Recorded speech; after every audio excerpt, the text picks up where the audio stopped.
up. Thank you, thank you, thank you. Sorry, I'm a little slow this morning just trying to get everything together. I want to make sure everything's set up. I have again on the website underneath this week, there's a bunch of pictures for what we'll be going over this week. So cave art pictures and jewelry pictures. I have to duck out of the camera for a second because I have not finished medicating yet this morning. So I need to finish medicating really quick, and then we will get into our art and our jewelry today. So give me just a moment.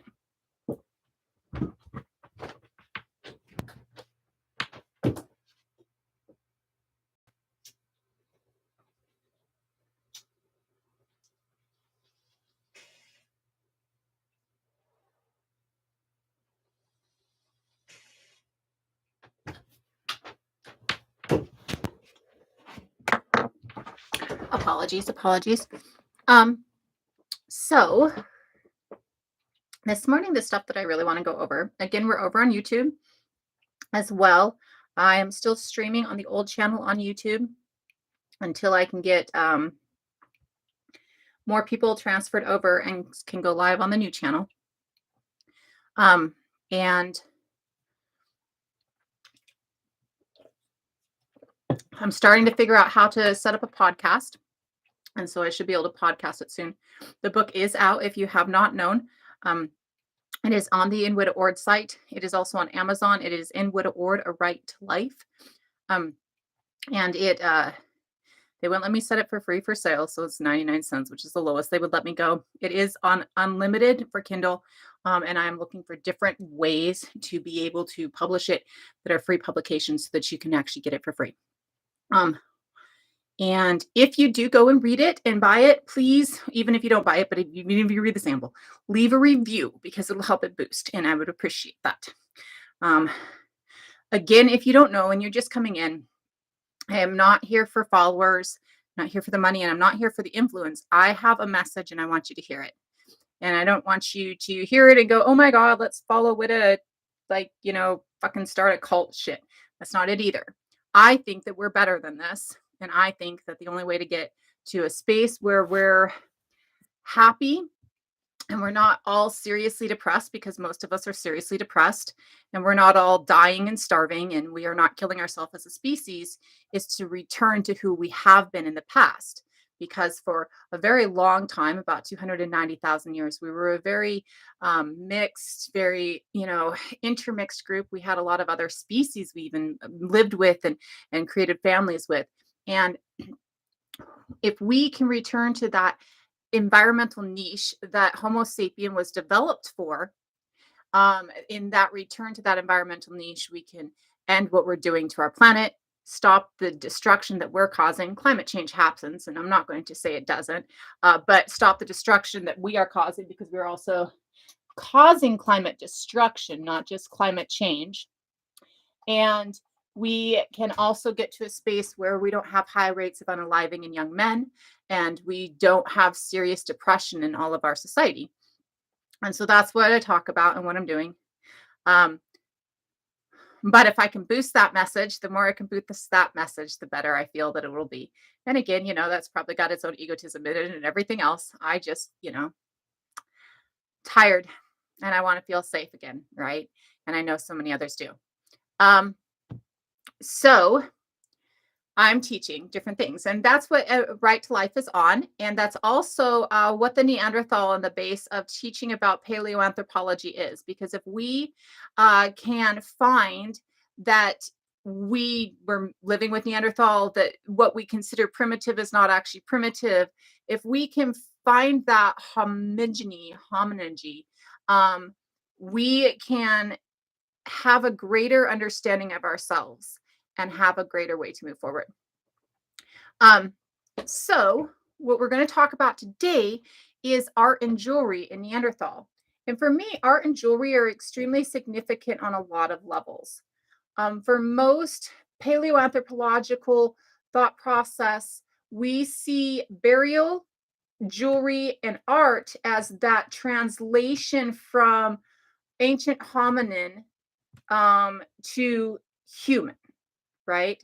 To that concept of humanity, that concept of thinking outside, that concept of the idea of something more, that concept of that esoteric sense, that concept, right? Just concepts, right? And so we view that as that moment of switch. Um, we now believe that the shape of our brain, because size is not what matters in brains, but the shape of our brain doesn't fully come about until about 40,000 years ago. And we know that prior to that, the shape of our brains was pretty much the same as the shape of the brains of other hominins. There wasn't really any difference. Good morning, everybody on YouTube. There really wasn't a whole lot of difference in the shape in the brains. And there wasn't a lot of difference in the way neurons fired and things like that. When we're looking at the change in the shape of the brain, the only other species that we've ever seen this shape in is Naladi. And Naladi is like 235,000 to 350,000 years ago. So right at our birth as humans, right? Because we come about on the scene at 300,000 years ago. So right before us and right after us is where we see Naladi. And when we see Naladi, we see a creature that has creature is probably the wrong word. I don't think of creature in a negative, but we see a human and probably our very first human, right? We see a human that has a brain shape the same way we do. Hello. The brain shape that's like ours.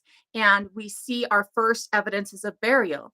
Our first evidence is a transportation of fire, and a few other things that they're teasing out that they're talking about bringing out that we're not even quite sure yet, right? So with that, I think that when we're looking at that transition point, that the brain shape has everything to do with it, but that point up to the development of the brain shape is where we see our first burials, our first art, our first jewelry, our first sense of identity, right? Our first sense that we have an identity. And I think that it is those things that cause the shape of the brain to change, right? It is the first sparks of that that cause the shape of the brains to change. And so, with that, that's what we want to talk about. The picture behind me is Tom Borkland art, as is set up on the top. Tom Borkland is an amazing artist of paleoanthropological stuff. That has so many issues, or so many pictures of Neanderthals that bypass so many of the issues. His Neanderthals are very multicultural in complexion.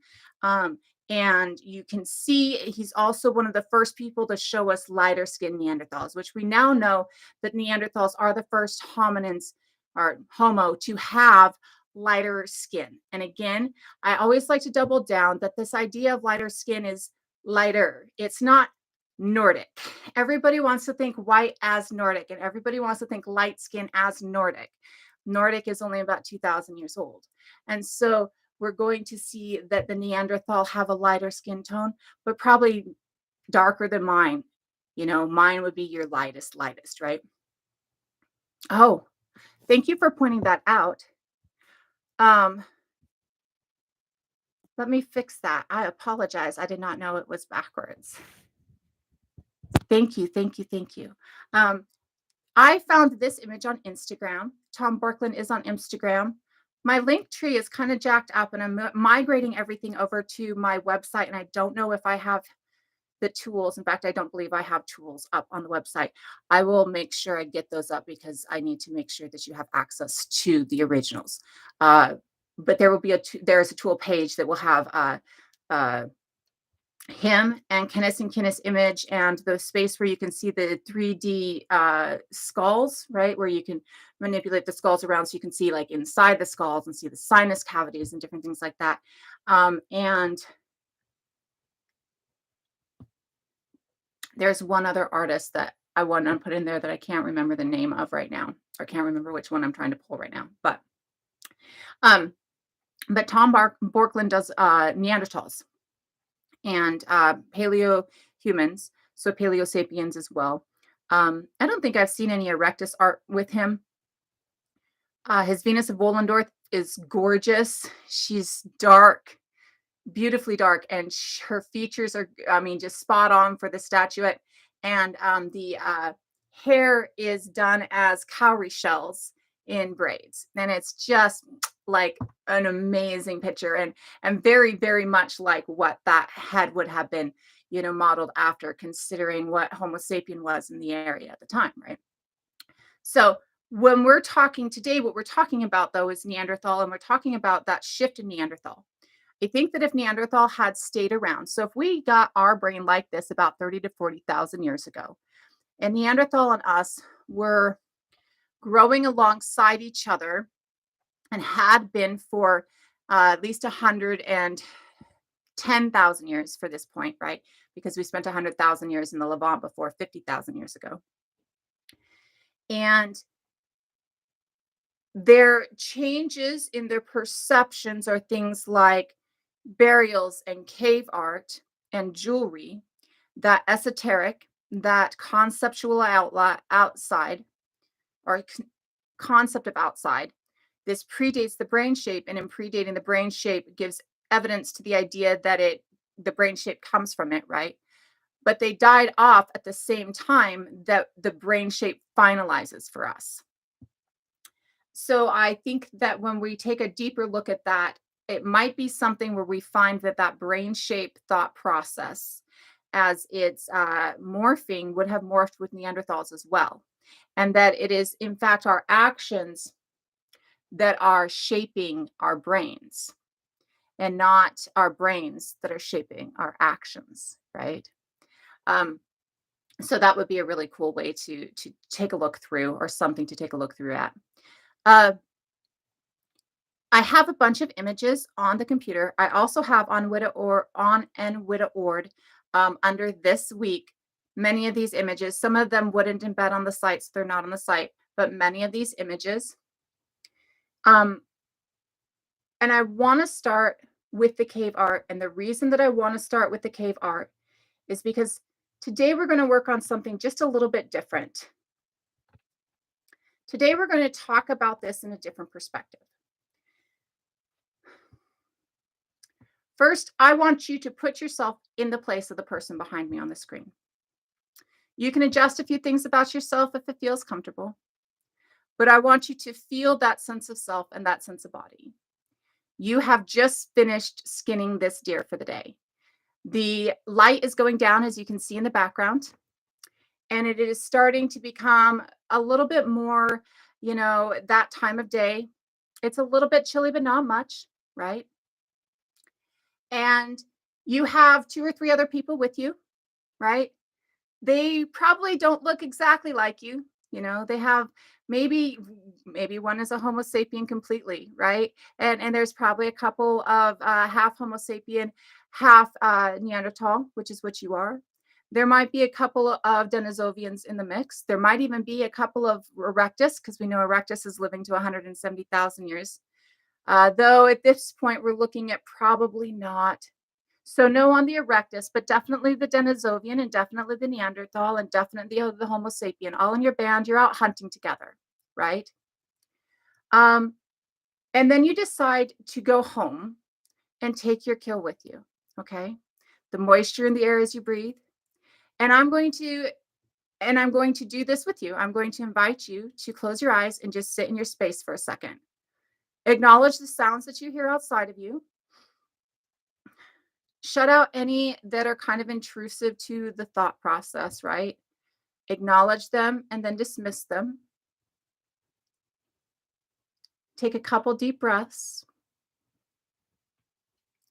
Feel how the air is moist around you.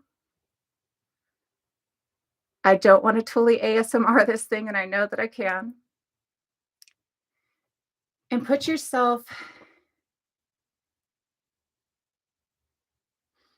the grass underneath your feet, you can feel it cold. And then you can feel kind of the squishing of, it's not quite mud, but it's just a little bit of a moisture of the earth. It hasn't really rained today, but the earth's always pretty moist. It probably has a little bit of a squish to it because you're in a deciduous forest. So your space in your environment has a lot of moisture to it. And the layers that fall from the trees create this very kind of springy feel underneath your feet. You guys wrap up your kill in the hide that you've taken from it, right? And you take all of it. You're not leaving any of it behind because by this point you understand that there's benefit and uses in every part of it, right? Um, when you guys get back to your home has all of this plant life around it, right? It was chosen for its warmth and its size, but it was also chosen for its proximity to water. If you go down the hill a little bit from the entrance, there's a little stream so you can get fresh water, right? And as you walk up, you guys have been here for a minute and you guys have beaten kind of like the ground in front of it with the work of your feet. And so it's this flat, wide, brown expanse in front of the entrance of your cave. Has a couple of trees right there. There's a couple of different plants that, work really well for medicine that were already in the area that you guys have kind of coaxed and encouraged right there so that you can have a quick grab if you need it, you know. And in this area what every plant does. As you walk along, you understand what every plant is going to do for you and what every plant is going to do for the environment, what it creates and gives you in your biome.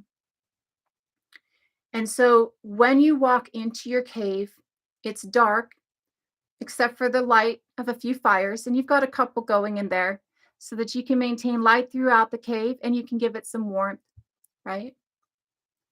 And also because you've got a few different things you're cooking.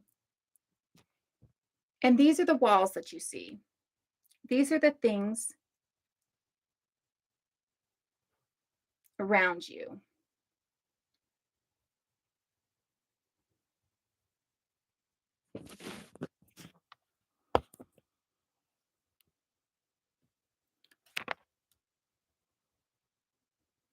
I'm going to check something really quick so I can make sure that those on YouTube have a good view.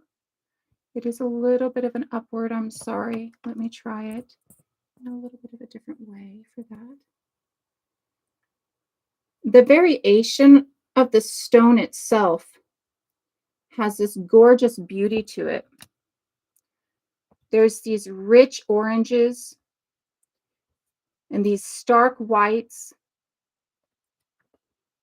right? You can see that in all of this patterning.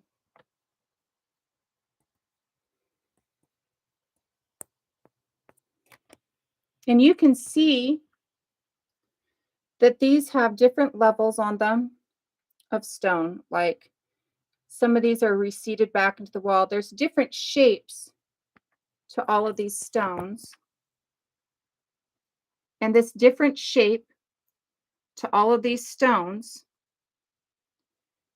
flickering with firelight, is going to give you a different patterning on the wall that's going to bring out different images. And as these different images are playing, they become a part of your world and your life. I love this one because of this right here. This is a bow and an arrow being held by a human.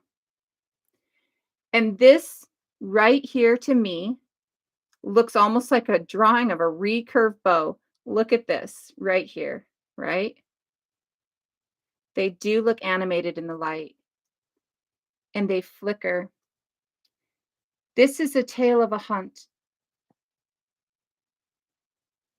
And this tells us one of two things. This either tells us that Neanderthals were using bows and arrows. Well, one of three things. Or that they were watching Homo sapiens hunt and documented the Homo sapiens hunt. Or that they were hunting side by side with Homo sapiens if Homo sapiens were the only ones able to use bows and arrows. These images flicker across your cave wall as you sit eating the kill.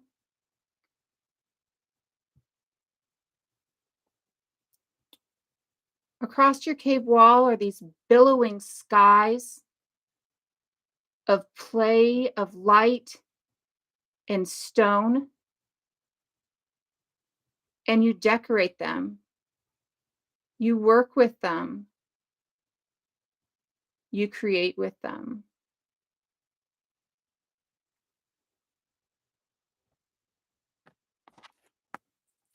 This is your home. Oh, sorry, I keep forgetting to turn that camera around.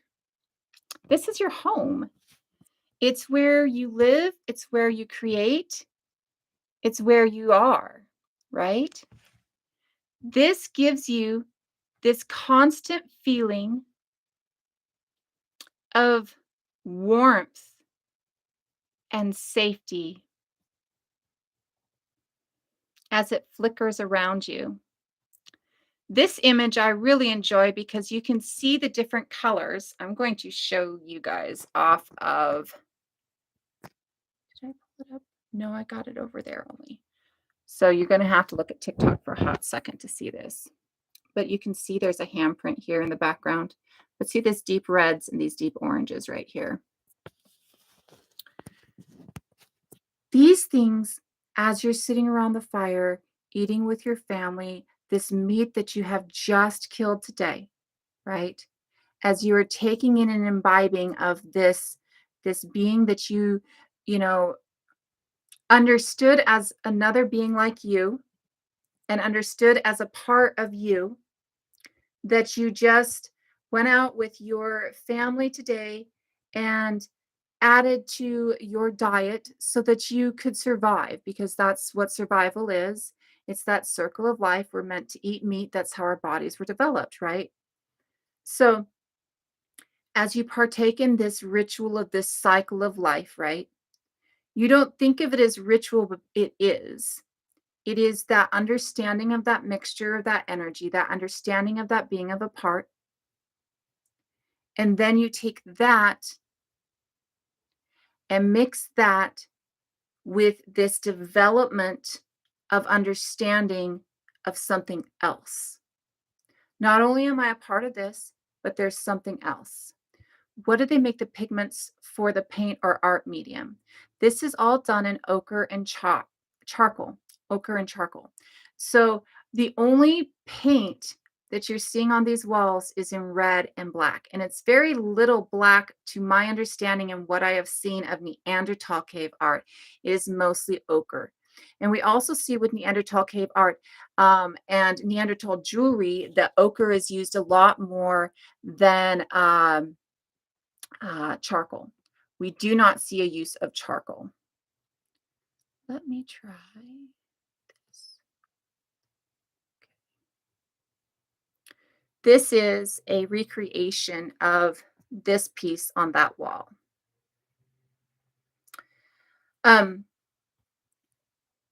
We're down really low today. It keeps it nice and quiet. And I know it's because of my choice of pictures. I've learned this.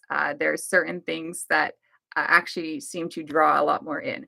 But as you're sitting in this space, you don't feel the lack that we think you feel. I hope that that makes sense in the way that I say it. If I am in that cave 50,000 years ago, this doesn't exist. This isn't even the briefest thought of a possibility. It is a safe and warm space, and I feel safe and warm. I, in fact, feel more security and stability than you do today, because I don't believe anybody can remove my home from me.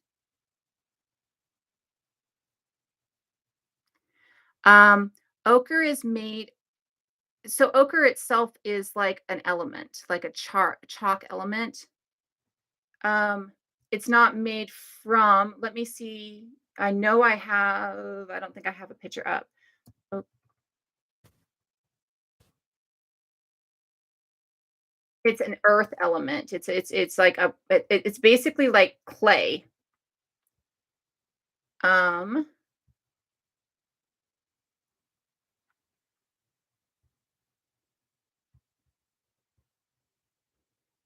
Let me pull this over really quick.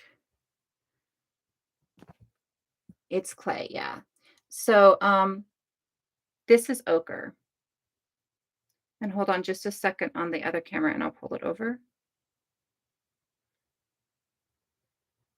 And it's basically just clay in the earth, right? And you find just chunks of it. And I think it's oxidized iron, actually, right? That have created this deep red color, right? Like almost like it's rust that's really just like turned into earth, right? Turned into clay. So when you're in this space, you're safe and secure in a way that we're not anymore. We've lost that sense of safety and security in ourselves, right? Um, and so when we talk about this and think of a primitive, hello, hello. Uh, when we talk about this and we think of it as primitive, I want people to understand that what we're thinking of as primitive is not primitive. In fact, I would say living in constant state of fear is way more primitive, right? Because you would think that success is supposed to equal safety, right? Stability, right? You're supposed to have stability. And to be successful as a species, we have to maintain stability for ourselves, right? And if you are living in an environment and in a society and in a government or in a space where there's no stability of what are the basic needs for your life to stay alive, right? Then you're not getting the same sense of stability that you would have gotten 40,000 years ago, right? That same sense of safety. Yes, there's mountain lions out there, but they're not going to get you. Hi, bird. They're not going to get you in your cave, right? They don't come into your cave. That's not a space that you're going to have that problem with. Not really attracted by fire, more driven away by it, right? So when we look at that, is when we look at that development of the brain. It is, oh, do I have to? Apologies, YouTube. Apologies. Hand gestures in the camera are not the best of ideas together. When we look at that, we look at that development of the brain is starting in this space, right? That ability to think outside of self starts in this space when you have the safety and stability to do so. As long as you're struggling to try and maintain self, you're unable to create, right? If if everything about me is focused on the basics that I need for survival, right? Then I have no ability to have those safe moments to explore the possibility of something else. If I can be kept in a state of constant fight for survival, then I'm not going to think that maybe I should have something better in this world, too. This is something that is utilized against us today. But if you are in this time, in this space, that's what I want you to hold and what I want you to picture and what I want you to remember is that you are sitting in true safety and security with food in your belly that tasted really good, that didn't take you a long time and was a lot of fun to get with your buddies. All the other things that you needed because other people were out doing other things because people like to do things. um, at least when they're not overwhelmed and traumatized. And as you know, you're eating, you're not only having this delicious meat, but there's spice and there's herbs that have been used to create this meat. And you are having, vegetables or fruits or, other things depending on the time of the year, depending on the season, right? And your entire family sitting there with you and the other groups within your bands that are other family groups within your bands are conversing. You're talking, you're creating. This is when you're flint knapping. This is when you're making jewelry. This is when you're drawing on the walls, right? This is when you are arting on every level. This is when you can create, right? And it is within this safety and within this security that we get the idea of decorating ourselves, that we get the idea of identity, right? That we get the idea that we have an individualistic identity, because that is what decoration of self expresses, is the idea not only of individualistic identity, right? Identify me based on this, but the idea of group identity, right? So these early expressions very often had a lot to do, I would assume, with because of the way that we understand the group at the time being group identities. Things like we know we have eagle talons from golden eagles. We know we have shells. We know we have ochre, right? So if my band is the red ochre band, right? And your band is the ego talon band, and there's a band over there that is the cowrie band, right? Our identities as family groups or as bands, because bands are not family groups, they are multiple families in one group. Our identity as family groups, which is what a tribe actually is a family group, or bands, starts identifying towards others. And if we're looking at a group and a species whose genetic diversity is actually declining, this can be helpful, right? So think of Iceland today, where the genetic diversity is so low because they have what we call a founder population, right? Or in genetic drifts, it's called a founder. And what that is a group, and Iceland is a perfect description of this. A group founds an area, starts an area with low genetic diversity because it's just a couple of different families, right?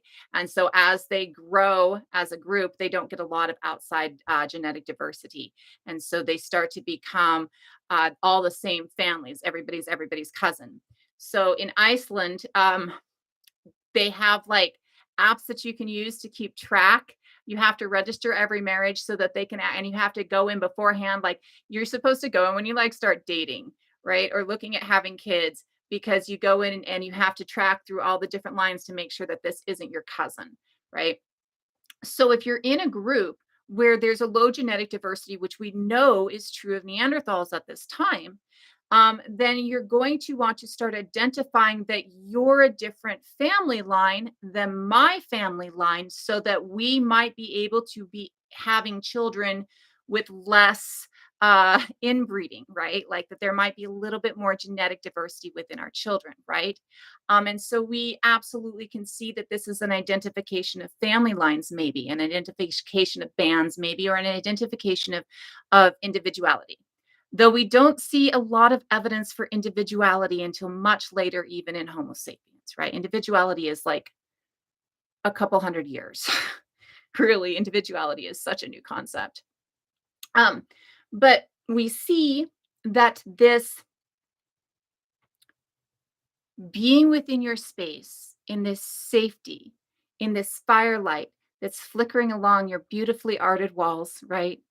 Gives you the concept to create, gives you, if you are sitting in this cave and this light is flickering off these walls that we are looking at that are these beautiful variations of color already before you get to the paintings that we're putting on them of horses and cattle and people and rain or river, right? Before we're getting to those, you can see in one of those images where there's like, it looks like rolling clouds across the top of the tent, or the tent, across the top of the cave, right? And in these rolling clouds, all of these images that flicker within the firelight, that play across the walls, give you ideas, give you that spark, give you that next, right?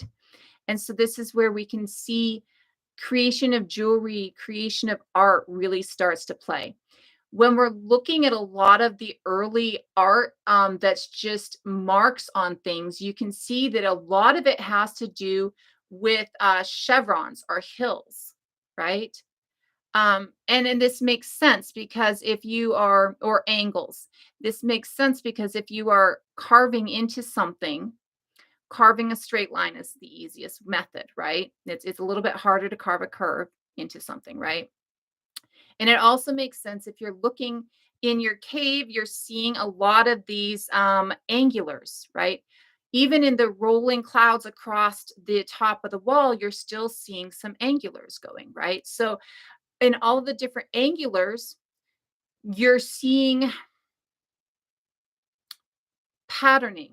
And in that seeing of patterning, you see the ability to start accounting, start documenting, right?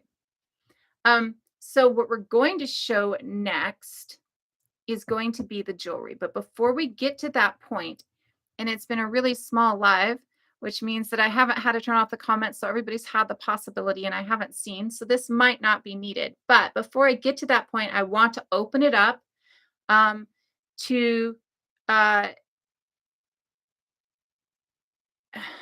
open it up to any questions on the topic of Neanderthals.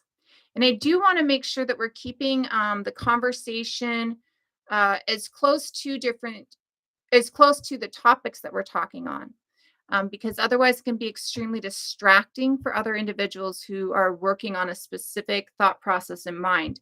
Um, it's totally understandable that we're all in different spaces and focused on different things, but when we are going in spaces that are not our focus, bringing our focus into it can be distracting for those who are trying to focus on that space. Just as a reminder. If there are any questions, please go ahead and ask now, and then we're going to go ahead and move on to the next topic.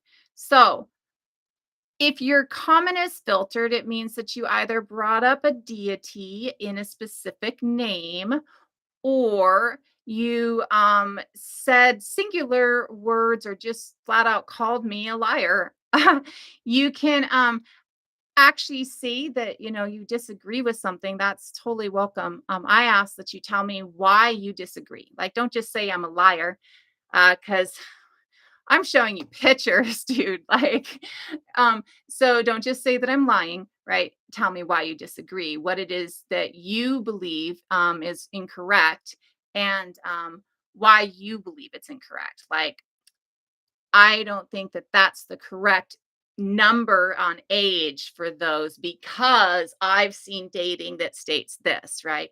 Something that's actually got a little bit of anything other than the word lies behind it.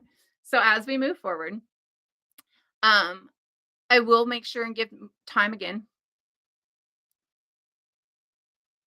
Oh, will it show you what it is, Mia, if they tag you? That's awesome to know.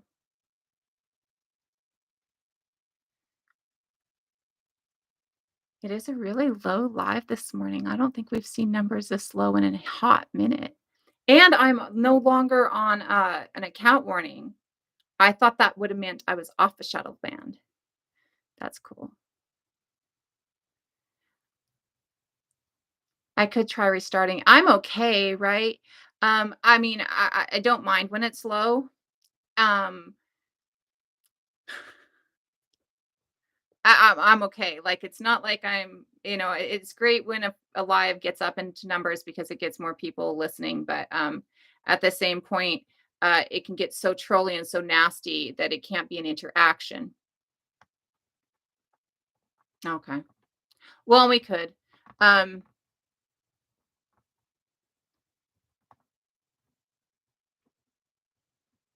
okay. Well, then I'll just go ahead and do that. Trolls have day jobs. I'll go ahead and do that. Well, and quiet lives are good sometimes. I mean, like, okay, so I've had 2 videos out over the last couple of days that have had pretty heavy like hits. So it's not like I haven't gotten a couple hundred followers over the last couple of days. So it's not like I really need the live to give me a couple hundred followers today. So if it doesn't really give me the followers, I'm okay. And that's really what it is. Like, I create okay, so I like the followers, and the reason I like the followers is because each follower tells me somebody heard me. That's it, right? Each follower tells me somebody heard something and it rung, right? and that maybe they'll hear the next thing and it'll ring, right? They're going to stick around long enough to hear the next thing that's going to ring. That's why I like the follower numbers, because it tells me, and I can look at it and see, okay, I got that message out. I got that message out. I got that message out, right? Um, but that's the only, like, the rest of it I don't care, right? Like um, I love the subscribing, and I love, like, I've got a couple of beautiful Patreon people, and I love that because it does help me, right? That's, you know, as a broke human like the rest of the fucking country, it does help me. It helps me be able to do this for more, right? It helps me be able to do more things with this. It helps me be able to focus more, right? So I love those things, but really, well, all of those things have a goal to them that I'm not denying is there too. They're not the main goal, right? The main goal is, hear me, please. Just hear me, how beautiful we are, and stop buying into the jack shit that they want you to believe so that they can control you. Because community is key, right? Mama, mama, mama, mom. That's a great name. Who is that? I'm not seeing it. Oh, there it is. Oh yeah. Okay. Uh, I'm in love with your name. Did you just change? Oh, yes, you did. That's Emily. Okay. Okay. I'm like, I already followed you. Who are you? I've had that happen to me so many times. Mama, mama, mama, mama, mama, mama. And yeah, and community is key. And that's the main point of everything, is community is key and land back. This is not who we are. Return to this communal love, return to this mix with nature, and land back, because land back helps us get there, right? Land back gives us the ability to have the sustainability to move forward, right? And so that's really, the key on all of it. And it's not like land back benefits me at all. Like, I've never taken, I don't belong to a nation, so I wouldn't benefit for anything. It's not about benefit for me. None of it's about benefit for me, other than the fact that I get to be safe. I get to be safe. That's the benefit for me. The whole benefit for me, and it's a catch 22, and it's kind of fucked up. And this is why I'm taking everything into a different accounts, like why I'm migrating my YouTube, why I don't use Facebook on here at all, because my Facebook was always for family and then for water protectors, right? And so, like, because I've been doxxed, right? And so, like, the other part of it is, I don't want to fucking be doxxed again, right? And I don't want to.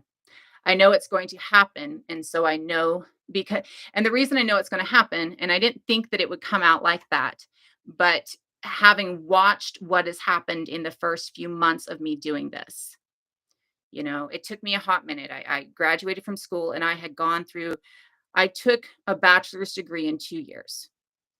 I did it, and I started it the winter semester before 2020. So I started it in 2019, at the very end of 2019, and I did a bachelor's degree in 2 years. None of my credits from my prior degrees transferred, because the degrees that I achieved at schools that had since gone under and are no longer accredited schools, right? So and that's what I owe money on, because, but uh, when I was offered the opportunity through broke rehab and I took it, I had a certain amount of time that I could do it in. I only had, I think it was 26 months. And so to do it, I took a bachelor's in 2 years, and I did it through the pandemic.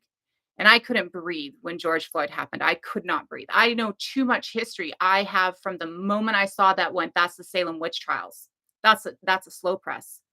And I have not been able to breathe since. Like, and then, so I was out before it started. I was out a couple days before it started, and then I went out when other people started gathering. And I had already gone home the very first night that everybody gathered, so I missed the big stuff that night. Though, because I went home early to take the bus because my car had broken down, I couldn't take the bus because that night shut down the bus lines. But I was out the very next day, and was out every night thereafter. And I've always been on a front line anyways. I've always stood a wall. And so I ended up between, right? Like, between the line and the cops pretty much every night. And so 2020 was very violent for me. And so I did that, and I did school. And then, we never stopped in Portland. It's still going on. I haven't been able to go out because of the PTSD since January of last year and my last arrest. But I got so bad in PTSD that I couldn't function because I have MST before, right? And then I have Standing Rock, and so, like, all of it combined, and I'm just in the middle of the PTSD counseling for the military for the MST today. Like, I have an appointment at 3 p.m., right? So, I had to step back, but through all of it, I'd had one semester that I took 12 credits. Every other semester was, I think 18 to 24 credits, right? And so, um, I was so 200% for like 2 years that in December, I planned on taking a month and then I was going to start writing my book because I'm working on a book called Drangar and BJ581, and it's about grave BJ581. And I got diagnosed with ADD at the same time, and they put me on medication, and the medication was a problem for several months, and I just couldn't function for a while. And so through all of it, we've always talked, like my family, my daughters, the siblings that I have that I stand lines with, we've always talked about how do we take this and get it out on a large scale? How do we deliver it to all the accomplices? How do we, make sure that this message gets out there widely spread? And TikTok was one of the things that we had talked about. And so I was trying to get into a space where it would be functional and feasible, right? But I'd never expected for it to be trolls from day one. I never expected it for it to be a bunch of people being shitty from day one, right? And that, I think, is where I went, okay, so I have to start shutting some of this down as anything that actually like can come back to me, because if I don't shut it down as anything that can come back to me, I'm going to end up doxxed again, and I'm going to end up not being safe, right? I'm doing this so I can make safety for myself and safety for my family and safety for the people I love. I don't want to make it unsafe, right? Thank you. Thank you. I don't remember watching the funeral. I don't think I did. I think I was already out.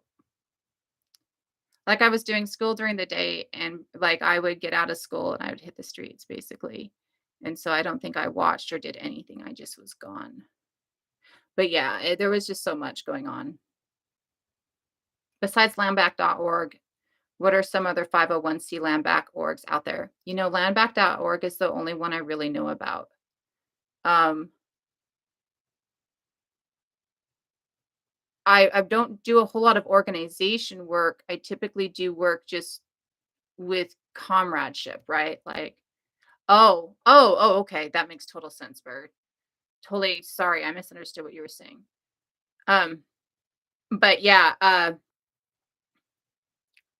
really don't know. I know there's a couple of organizations out there that focus on land back. Um, but I typically don't like, even like BLM, like there was never like an organization to me. It was never about that. It was about the fact that matters minimum, right? So, well, and that makes total sense too, Kayoka. The trolls are maintaining the SQ as their agenda. Well, and I'll be real. Everything that I'm saying incites you to change society, right? Everything I'm saying is an incitement to change people's perceptions so that we can change this, right? And some people like this because for some people, the focus is self, and they do not understand how damaging that is to themselves. And their mindset is the mindset they were taught, which is don't question anything, right? And so for some people, this is the scariest thing on earth. And I can acknowledge and see that, right? I can acknowledge and see that to some people that this is scary shit, right? For some of us, this is a relief. For some of us, this is a relief. For some of us, it's somebody else thinks the way I think. Somebody else thinks the way I think. Oh, that makes total sense. I've been wondering. Oh, I had questions about that, right? For some of us. For some of us, it is, oh shit, I never thought of it that way, right? And for some of us, it is, shut up and do it now. Because if you continue, you're going to change everything I know, and I'm not okay with that, right? It's like healing. We can't heal people who don't want to be healed. Now, I'm not saying that they can't be healed, right? They have to listen, right? They have to want to, right? But for some people, they even in even people who, for this message is real, right? For some people, being healed um changes their life too much, right?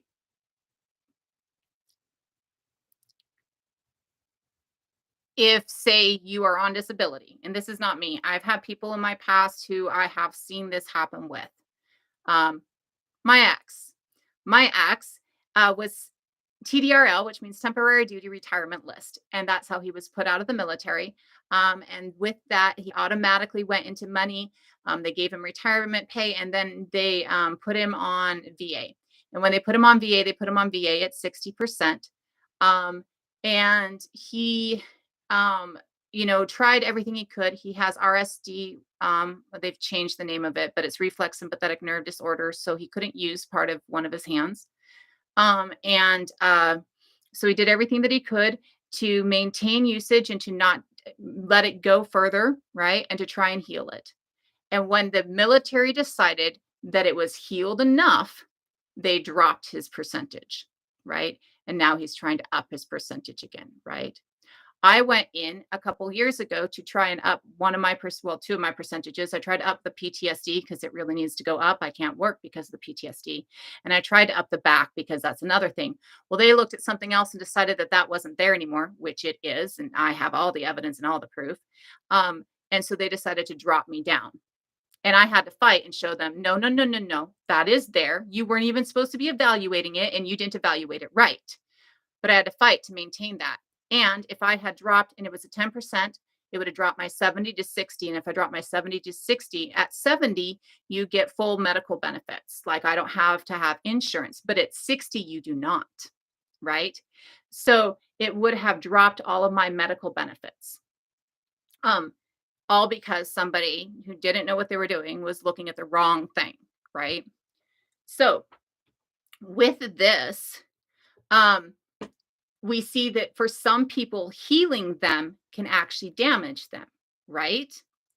Um,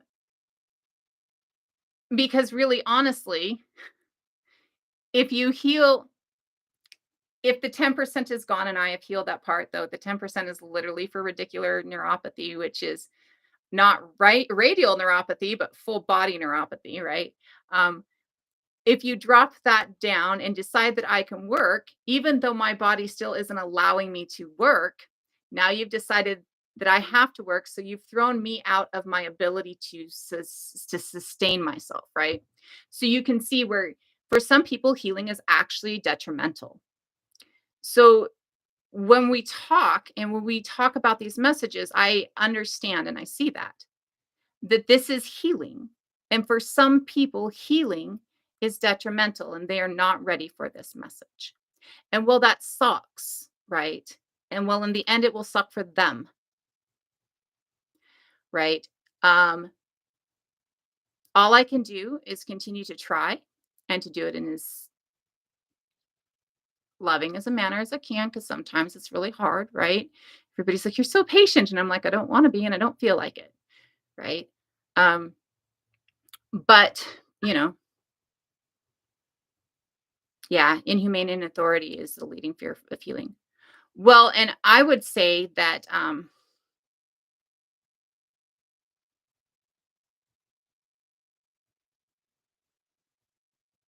let me see if I can say this in the best possible way. Well, we don't place our disabled people as a higher of value. When we acknowledge the disabilities, we at least give a status within society that acknowledges that they need a little bit extra help maybe sometimes, right? Um, and when we talk about value and inalienable right, right, and the value of life and inalienable right, um, where disability may lower your value by the ruling authority when somebody hears that somebody is attacked and they are disabled, the majority goes, that's not kosher. We don't do that. Right. And so uh, that change of status can often lead to a change of status of stability of where you stand on that right to life, inalienable, you know, whether or not it's inalienable for you, right? And so that can be a really important thing too. Yeah. Well, economic stratification is just the latest in the line of artificial weapons, though, right? It's just always been artificial weapons, right? That hoarding, it's hoarding, right? Whether you call the hoarding gold or you call the hoarding food or you call the hoarding, you know, dick-shaped rockets. It's hoarding, right? It's a hoarding, right? And yeah, it's totally and it's about that hoard. We really aren't on Neanderthals today, which is one thing that I really actually like about our lives when they're smaller is that the subjects and the conversations can comfortably change without people becoming problematic and trolly, right? Like we can talk about these things without it really being a live band worry. Because when it gets large, it can become a real live band worry. Uh, but yeah, I agree with that. Well, let's just that. It's so small. And I'd rather. We've been talking about Neanderthals for a week. Unless you would like to see more pictures, but I do have them up on the website. And I know that this is something else that everybody's been waiting on too. So let's do, I don't know if it'll work like this. Ha ha ha. There we go. Oh, let me do it like this so that you guys can see the conversation you're having as well, because I know that there is conversation going on. Draw it like that. I know my face is in the middle of the text, but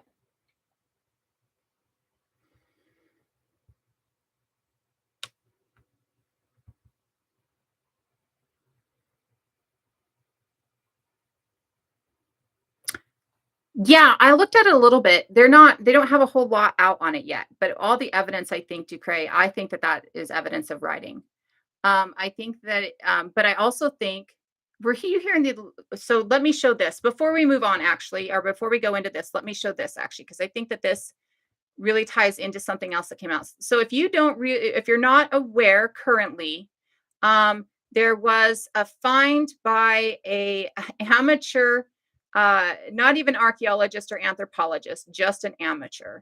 Oh, that's right. The other one won't show up in that. Okay, so there was a find by, and I think he does something completely different, but he was out walking through a cave and he looked at these dots on the wall of the cave and went, that looks like Morse code, or that looks like some form of a writing.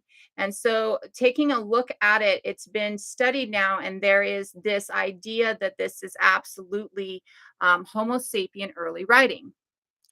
I'm going to, I don't know if I'm shadow banned or if it's the pictures behind me, because I think I'm off shadow banned because I'm not, my account warning is off, which it hasn't been off for a hot minute. So I'm going to show you a couple of different pictures. So this is Neanderthal. This is a flake of flint.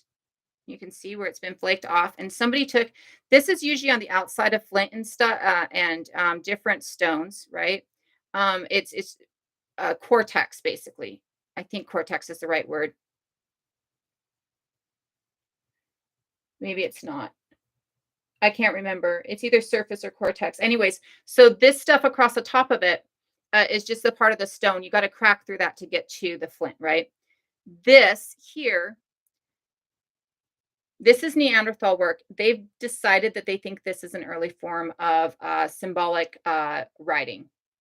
like an early uh like maybe a name or an identifier, right? And this is Neanderthal, and let me double check the Middle Paleolithic in Crimea. Sorry, I hate it when I do that to you. Let me pull up the other one. I'll double check the date on that one. This is a bone with markings on it. Both of these are Neanderthal. We were going to go over these. But if we're going to do, I mean, we can continue to go over them. But I was going to go ahead and do some readings.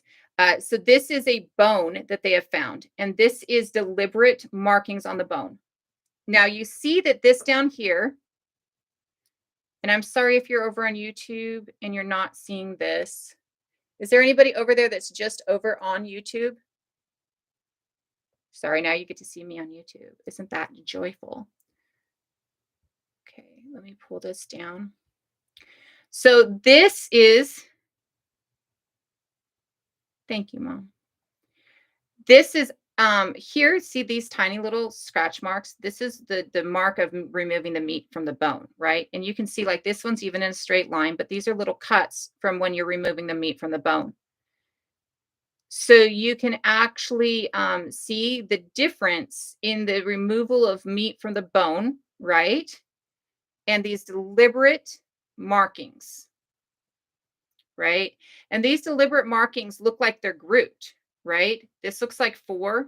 This looks like 2 and 1 and 1 almost. And maybe you started marking over here because this is the start of a deliberate marking. It just didn't get finished off, right? Yeah.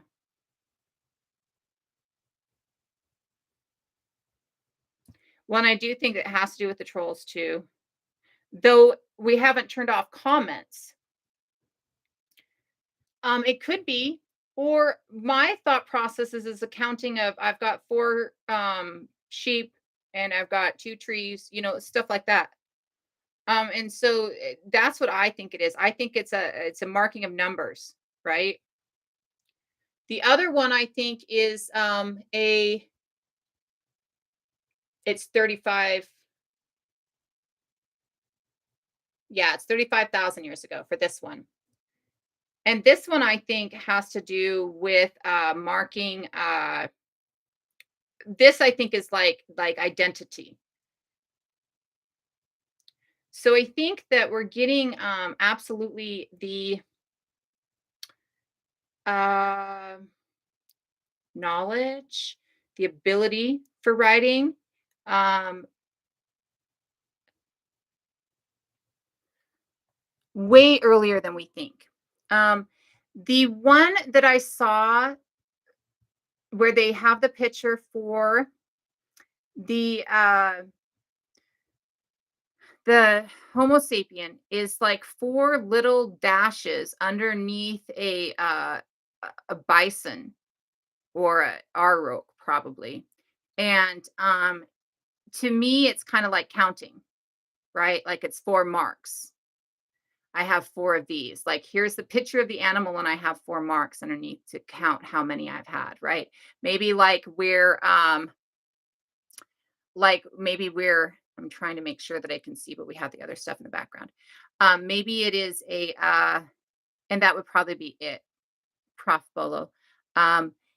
It is possible that it's like, that locker room shit, right? Like this is my notches on my bedpost, right? This is how many bison I got. This is how many auroch I got, right? Yeah. I think, well, and that's what I think it is. I think that it's info that challenges their way of thinking. And I think that when we have info that challenges our way of thinking, it scares us, right? And I think that that's really what it is.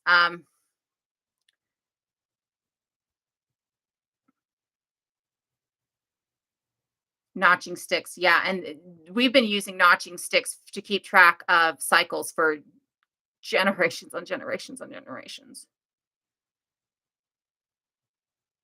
Okay, so everybody in here then pretty much, I think there might be 1 or 2 that's relatively new. Everybody in here has been in here for a hot minute. I will give an option. We can either go on with Neanderthals, restart or not. Or we can go ahead and I can read from the book if you would like. Um, so I'm going to give that option and we'll go with majority on it. And then depending on what you choose, we'll see. Do I have green on the top of my book? Okay, then we'll go ahead and do that. It's not often that we have so few, and that's totally cool with me. I think that you guys are really going to enjoy this. I'm not going to be facing you though, because it's on a computer over here. Yeah, and that makes sense. It's just in counting. It's keeping track. It's keeping track. I think this is Neanderthal. I'm going to show you one more. I think this is Neanderthal, but currently they have it up as Homo sapien. And what they've attributed this to is keeping track of a moon cycle. They are saying it's Homo sapien because they say that Neanderthals didn't use dots in their work, but everything we've looked at shows a lot of dots in Neanderthals' work, right? But it is found among Neanderthal find, right? Like it's in, like, I think there's a Neanderthal tooth among the line of the find. And there's,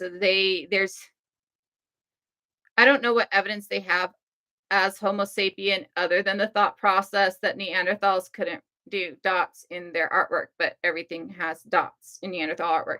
But this is a moon phase calendar. So it starts kind of here and it comes down and around, and then it will, in all ancient moon phase calendars, they actually kind of give a little up here and then they come back down. This is something that this is, I believe, on bone. It looks like wood because bone can look like wood as it's starting to degrade, like the little cracks and stuff, but it's on bone. As far as I know, I could go and double check on that one. The flute had dots too, right?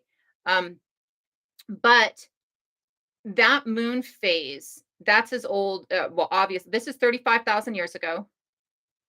But that moon phase is something that we have seen time and time and time and time and time and time again, right? Like we have seen that moon phase everywhere. And so I think, good morning, Sleepy. I think that moon phase, I personally believe it's Neanderthal because it's in among Neanderthal bones, right? And the people who are saying that it's not Neanderthal are literally, the article stated, I don't think it's Neanderthal because Neanderthals don't use dots in their artwork, but Neanderthals use a whole bunch of dots in their artwork, right? Lost your notching stick. That's awesome, bird. Thank you. Thank you. So I think that the full moon is on one of those arches. And so you don't have to mark it. You just see where it's at. Like, oh, this is where we're at. We're counting our days. So the way okay, I don't know exactly the way that it works, but my understanding of it is the way that it works is this track here tells you the cycle of the moon. And at one of those arches, it tells you full or not, right? And at one of those arches, it tells you the new moon, right? And then you can follow that track just by counting it off on your thing. Okay, so this is where we're at on it, right? It would have to keep track of the days yourself. Like it's not you're not going to mark off the calendar so much, just because trying to mark that off, it wouldn't remove, right? You can mark it and then remove it, right? So, okay, so let me go ahead and start with this. I can actually do this.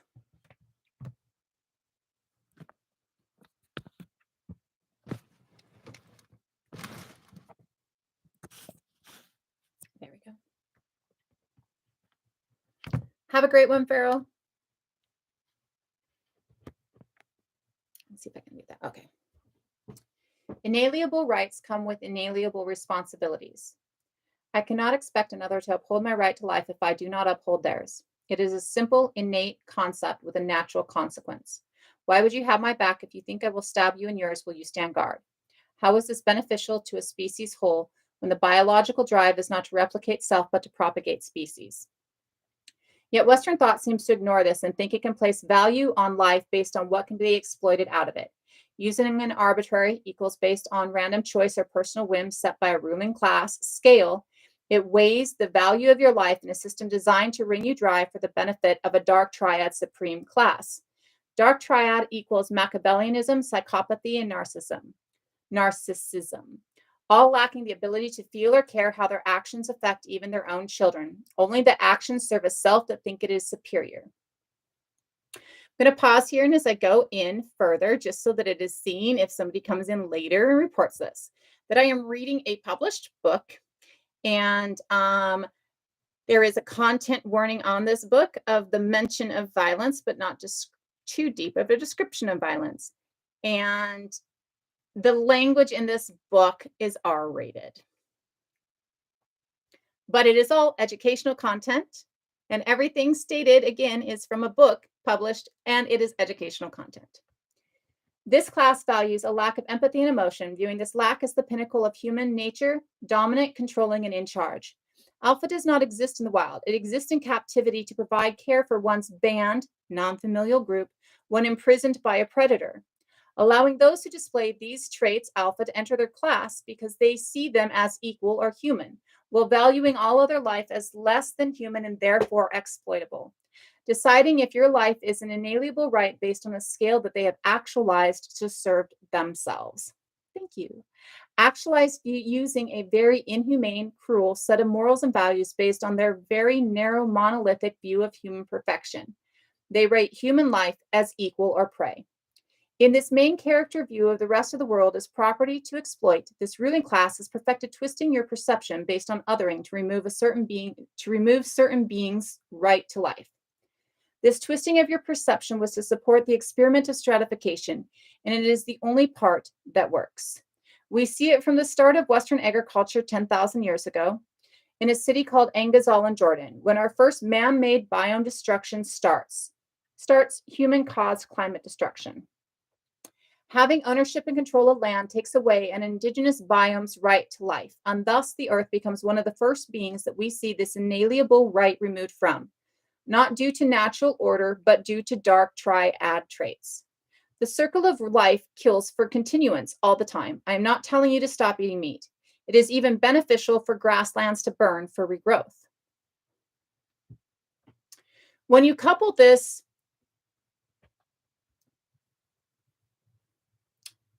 the dark triad traits with a ruling class of god kings, read narcissists, whose focus is maintaining power to hoard, one sees the start of othering.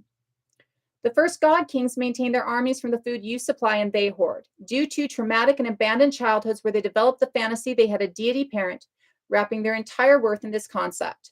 Hoarding keeps the demons of childhood deprivation away. This book is in Widda Ord on a Right to Life. It is on Amazon. To convince you that they need to maintain armies without you realizing those armies are meant to keep you in check to serve their hoard building, they created a dogma. This dogma was meant to distract by creating fear in an outside enemy so that you missed the inside enemy. And hence, the barbarians in the hills are coming to steal your abundance, feed my army to save you, was born.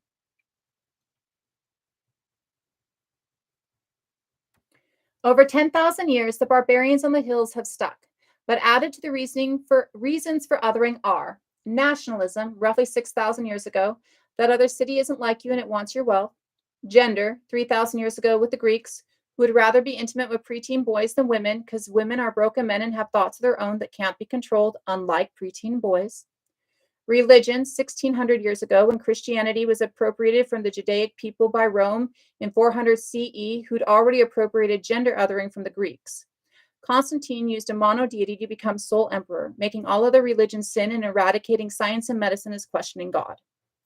Race, in 1492, when Europeans land on the Taino people and need an excuse to eradicate the indigenous people of Turtle Island, North America, which they document as being close to God in their kindness and communal care, so religion won't work. And finally, today, when we have added houseless people to the list of people whose inalienable right to life we have removed with othering. Each of these is based on an arbitrary value set by a dark triad supreme class, who prize a lack of human compassion above all else and dehumanize those who display it. giving them the ability to remove an inalienable right. Where was the inalienable right to life granted to George Floyd? His was removed in a slow press torture we haven't seen since the Salem witch trials. How can the conversation be anything other than stopping the dark triad ruling class from thinking their stormtroopers are allowed to be judge, jury, and executioner in 9 minutes?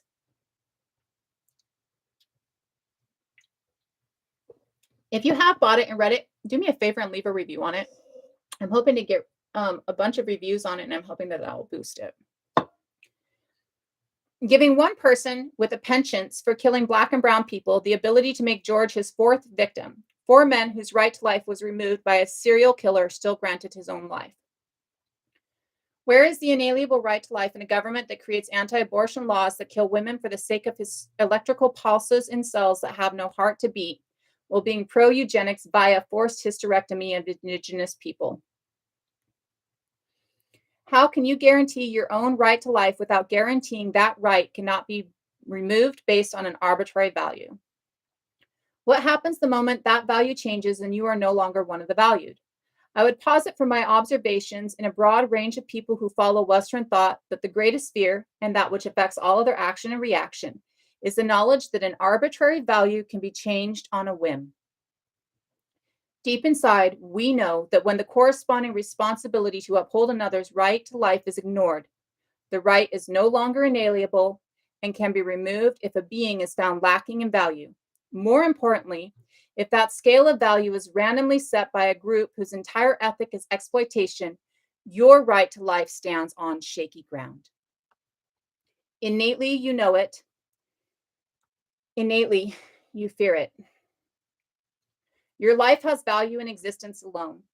You have value and worth to your community, even if all you ever do is sit by the fire and tend it, nurturing others to help propagate the species. You are valuable.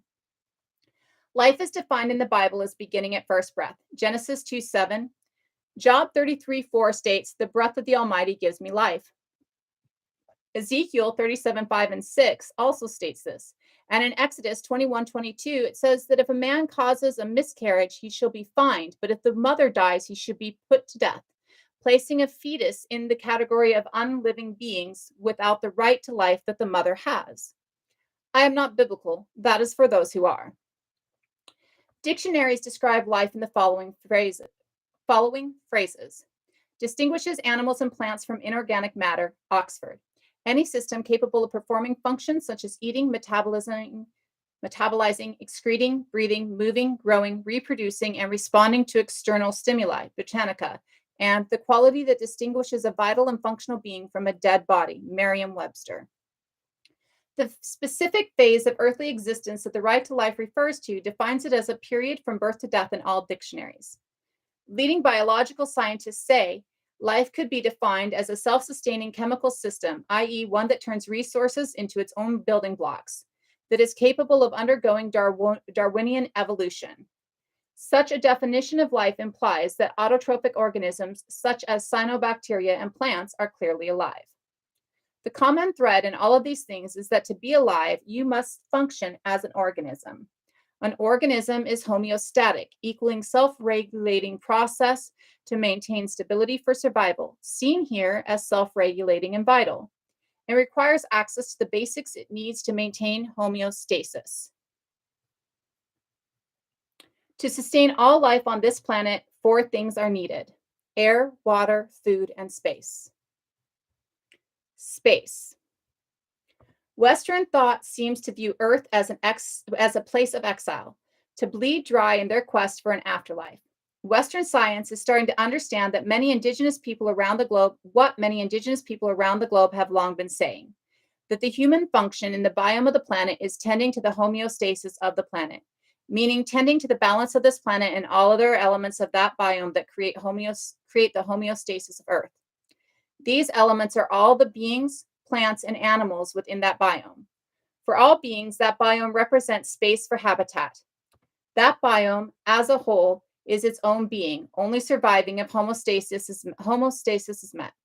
All beings must have space to flourish. All beings must have home. The tree stands in her place to flourish. Beings that can move will seek shelter. Those who can adapt the environment around them will create shelter. Frequently, they can adapt environment because they need to, because exposure to the elements removes access to the basic needs of life. If I have no fur, winter is cold, like deadly. Currently, the only being on the planet being denied the right to seek space to flourish is human.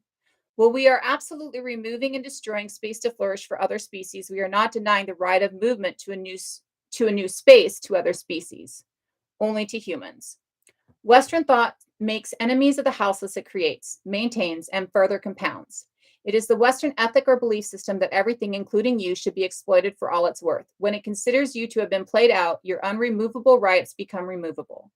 It maintains this with insurmountable strictures and rules, whose only change comes to increase the profit of those who are part of the dark triad ruling class.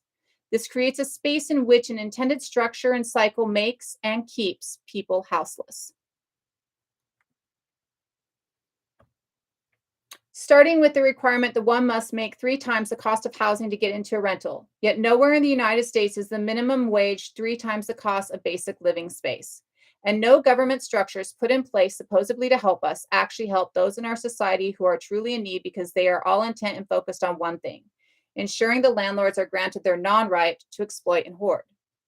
One does not need to exploit or hoard to maintain homeostasis.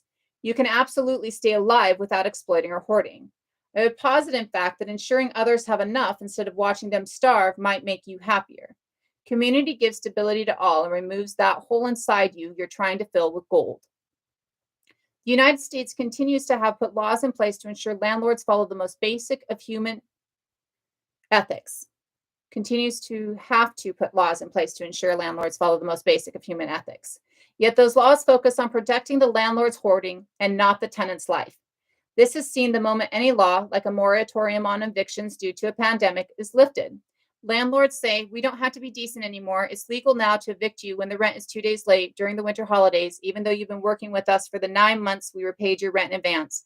And state services has already promised us cash by the end of the week. Also, we don't want to pay the court fee for our unnecessary waste of everyone's time and money, so you owe us another $200 on top. A Disabled War Vets 2022 December. How do we legislate common human decency in a society that tells you that humans are inherently evil, so evil is okay? That a lack of human decency is an advantage in hoarding, and if you can hoard enough through the exploitation of others, then you have the right to your inalienable right to life. This makes common human decency a threat. You cannot legislate out of that. You cannot force the landlords to follow the rules you put in place. We've actually been trying this for the last few hundred years, and it is why there are rules they do not follow now. Instead, get rid of the landlords. This has been an outcry for a few hundred years. Might it actually be time to stop doing the same thing over and over again, expecting different results, and try something new? How will the landlords make their living? You mean, how will they make their hoarding? And I ask, who cares? As long as it is not by the blood of others anymore. Should anyone be allowed to make a hoard off of other people's blood? We will address prisons in liberty. If you want to pull a Britain and buy out the landlords, just like Britain bought out their slave owners, which Britain only paid back in 2015, setting some arbitrary value in your arbitrary system, fine. Just make landlords obsolete. Give basic starter housing to every human at the age of majority. When 2 adults join together to create a family, or a child is born to a single adult, there is a trade-in of the starter space to an upgrade. Realizing that basic housing does not equal 900 square feet per person, and if someone desires more than the basic housing needs met, they can supply upgrades, keeping an economy for upgrading an already owned space. I know you want to argue, but our forefathers promised us that land ownership was the goal of every citizen. It's our manifest destiny. Which forefathers? The ones who were stealing land through a genocide they called the Doctrine of Discovery and Manifest Destiny? The ones that stole and appropriated a constitution from the Haudenosaunee? Probably pronounce that wrong every time. A constitution they used to steal land through deceit, claiming papers said words that they didn't, to a people who didn't know the tongue, let alone the marks. Twisting the language that was used to steal more and more as time went on, and still stealing it today, whittling it away with lies and deceit. Also, manifest destiny could give it to every free-born American. Of course, they never intended for freeborn American to include those with darker complexions or ones with wombs. They were not even citizens. First off, fuck what slaveholding, child rapist, murderers meant. Stop using them. Sally Hemings was a half sister of Thomas Jefferson's wife, Martha. She was given as a companion to Thomas Jefferson's daughter the same age. After watching her grow from infancy, at the age of 44, Thomas Jefferson started raping the 14-year-old Sally. Today, you can visit the special chamber in the basement of his house where he kept her in prison, sexually assaulting her and having 6 children from her. You want to follow that? That's who you're trying to be like? Andrew Jackson was raised among the Cherokee, welcomed as a son into the same family he sent on the Trail of Tears. He carries the nickname Indian Killer for a reason, written not just in the blood of millions, but in the blood of those who called him son and brother. That's you. More importantly, that which stops growing dies. That which does not change dies. Every entity, even a country. And finally, space to flourish has always been part of the inalienable right to life until stratification and othering became a thing. In many cultures, it is still a given, and a home is created by your family when you leave their nest. We have created a system where one person can hoard land like they do money, cats, newspaper, and dick-shaped rockets. We have negated the ability to create space to flourish by oneself, blocking access to space based on arbitrary value and removing one of the basics needed for the inalienable right to life. To ensure the inalienable, we must remember that inalienable means it cannot be taken away from or given away by the possessor. Therefore, its worth cannot be bartered or set. It is as invaluable as it is inalienable. Food. Well, this often does not need as much explanation as space to inhabit.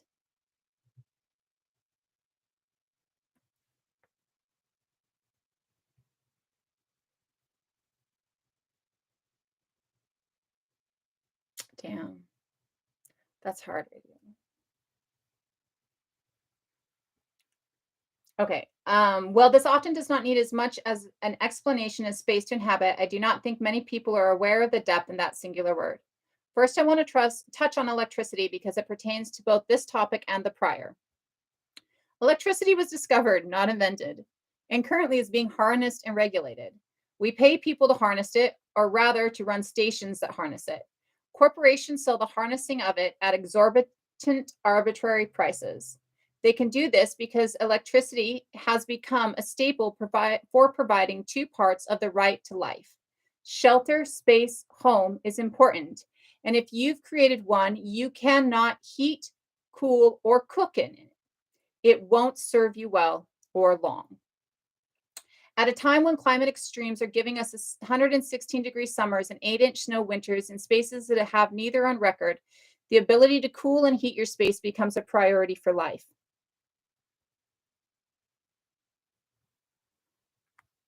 And unless your space is specifically designed to have a fire or runoff gas stoves, you need electricity to cook or you will burn down your house. This is obvious to anyone who has ever been through a power outage lasting over 24 hours in an electric-only home. You have no way to cook, and therefore electricity becomes a necessity for food preparation unless an alternative is provided. As many countries grew and industrialized, they took away the ability to gather or grow food on your own. In the United States, it is against legislature to grow food outside of specific spaces. This can include it being illegal to grow a garden on land you own. Hunting and gathering requires permits, as does the selling or bartering of food. Many spaces have become intentionally created food deserts. Most spaces do not have access to soil. In many spaces, this was done with intent to end the inalienable right of life, such as the purposeful extinction of the buffalo to further the purposeful attempted extinction of the indigenous people of Turtle Island. Still here. No one knows the exact numbers of indigenous people supported by the biome of Turtle Island in 1492 when Columbus landed on the Taino people. A good midway estimate is 80 million, as the numbers range between 50 and 100 million.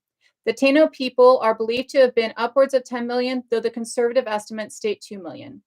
In 2 years, a man who was exiled from his home for being a drunken rapist, sponsored by the married couple whose god torture kink gave us the Spanish Inquisition, took the Taino people from at the very least 2 million to what we consider to being genetically extinct. This means that their population fell below the level of being able to sustain enough genetic diversity without admixture to prevent inbreeding. This is below 500 at the conservative numbers. The Taino people's knowledge of their biome and admixture from other indigenous peoples, Africans and Europeans, it is due to, oh fuck, I think that's fixed in the book.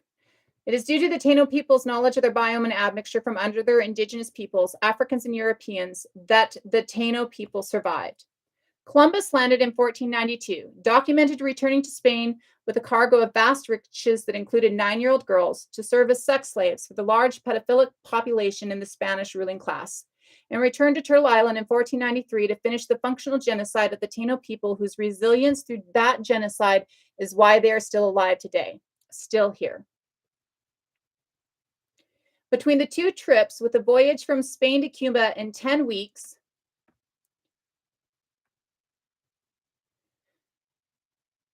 with a voyage from Spain to Cuba being 10 weeks, Columbus was in the Turtle Islands less than 18 months of the first 2 years of the European invasion. In that time, he laid waste, deliberately and with calculation, slaughtering everyone in a group of 2 million people. The only discrimination was in the torture applied to the weakest to make the strongest give up their riches. Columbus documented snatching babies from their mother's arms to throw them to his war dogs. When the slaughter was done, he moved on to the next indigenous people, leaving the few who lived forever changed in his wake.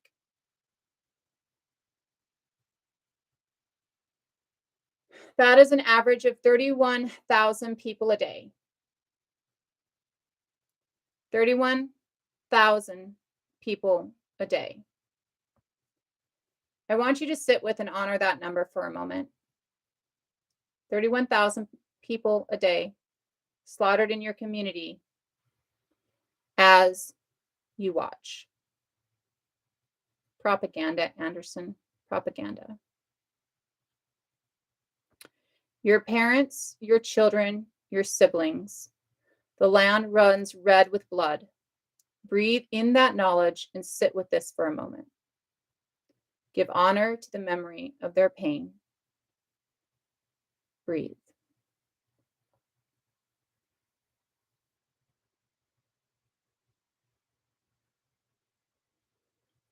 In 1492, Europe was a diseased and filthy place that had eradicated science and medicine in all places controlled by the church.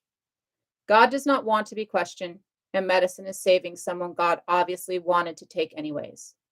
This was different in Islamic countries where many Europeans would go to study medicine and stay where they were not killed for practicing it.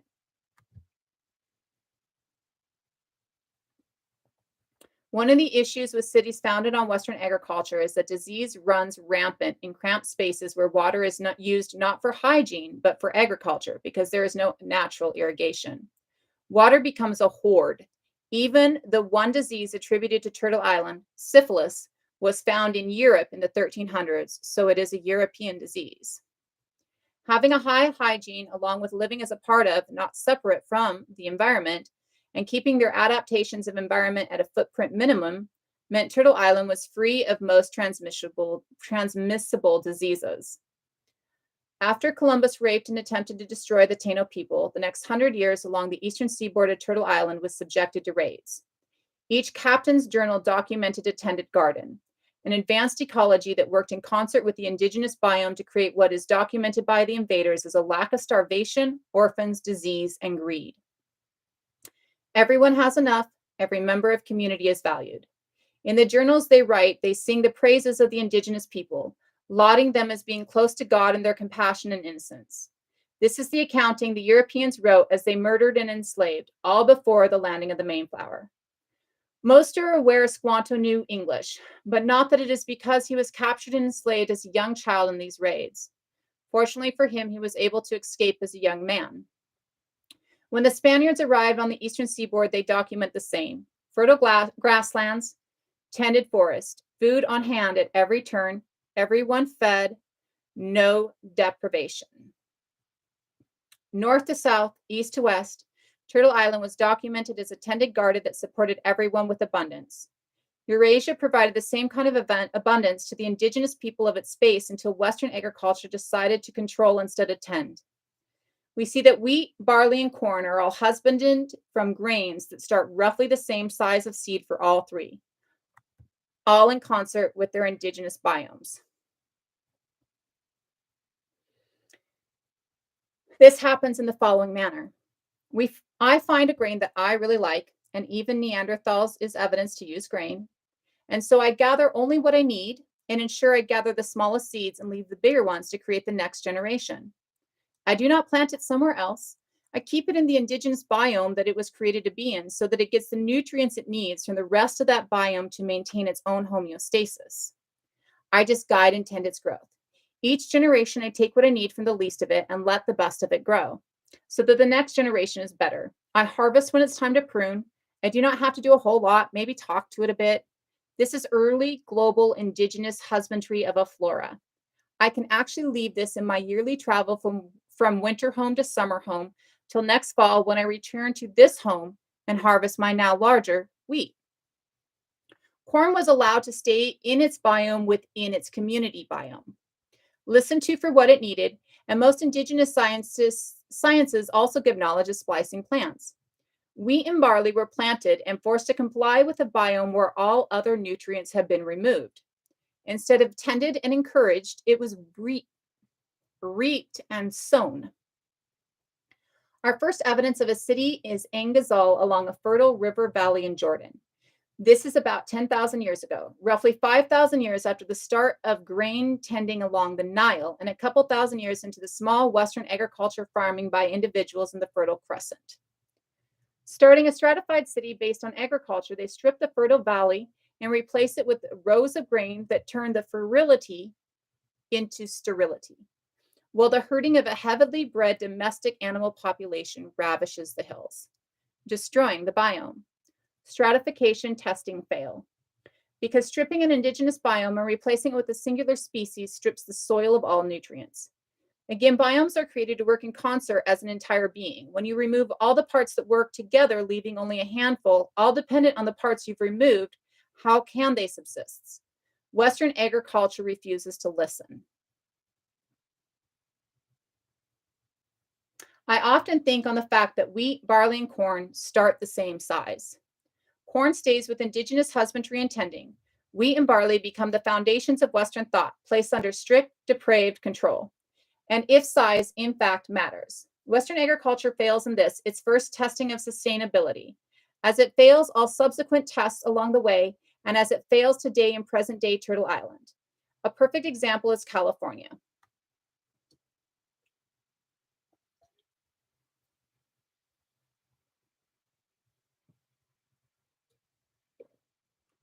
Why, love? Rady, why? Shame means that you did something or our ancestors did something. We did nothing. We did nothing but tend and grow and invite people in, give that love and community. This is not shameful to us.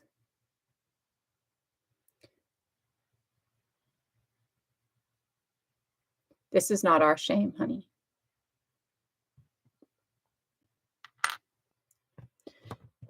Of course you do. That love of community is what gave the Europeans the ability to hurt us, right? And I'm not saying we should stop, okay?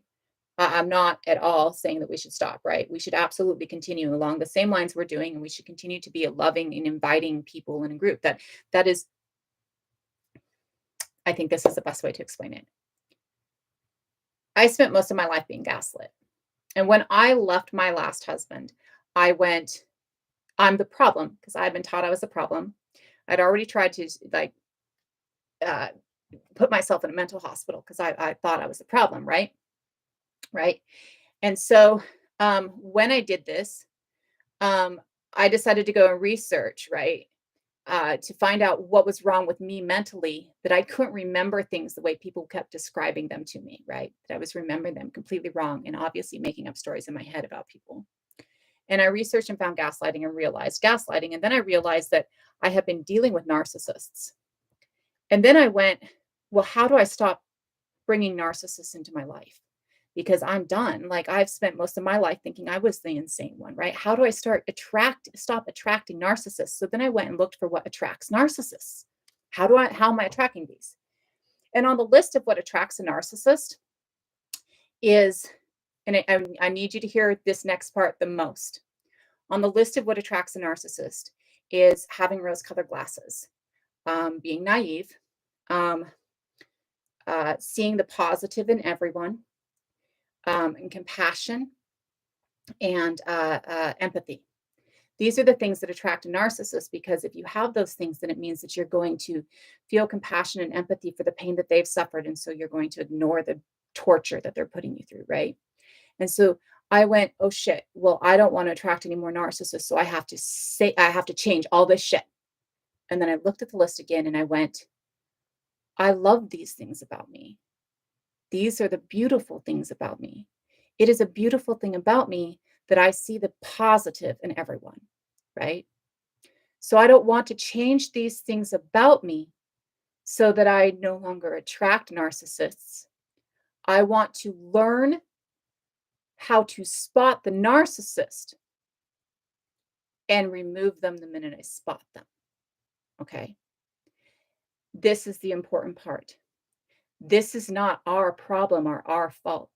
We should not stop being kind, loving, inviting, nurturing, communal human beings because somebody else took advantage of us.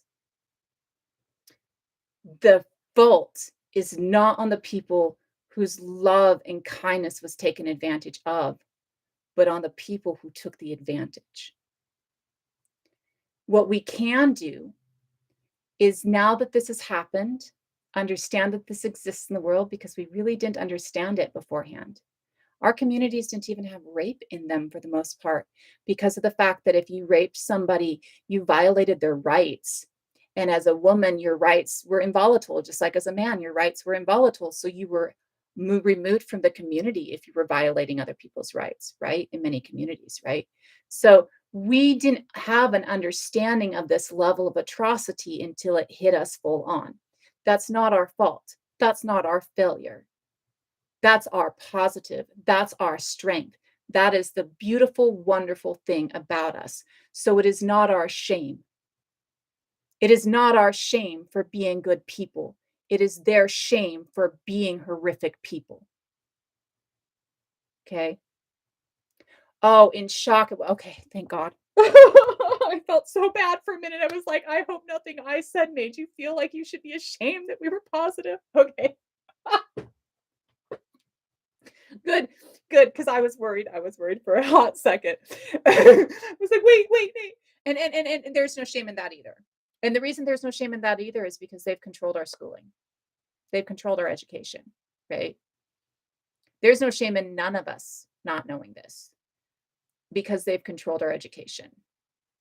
And for many of us, it's only been within the last few years that we've actually been able to have the ability to search out that information, right? The internet gave us that ability. But here in the United States, if you're over 20 or over 30, you didn't have the internet for the vast majority of your early childhood. If you're over 40, you might not have seen the internet until you were in your 20s, right? And so it takes a while for us to go and search this shit out, right? This is the least of it, Andrew. It's the least of it. I think that that's the thing, is that it's the least of it. And how do I handle it? By telling others, by trying to change it, right? Okay, let me go back and start again. A perfect example is California. I'm going to take a break right here actually and say, my dad sings a song from my childhood that goes, I think you're going to the Sugar Bowl, but you're going to the Dust Bowl, and here's what you find. And that song is stuck in my head my whole life, and this is a part of that song. And when I heard this, I immediately translated it to this song, and so it's stuck with me ever since. A perfect example is California, documented as a thriving tender garden with fertile grasslands by the Europeans when they first arrived. Western agriculture does what it does and decided to exploit this fertility without understanding it. California was known as a sugar bowl for the richness of its landscape's nutrients. It provided a vast amount of food, not just wheats and grains, but like the entire biome.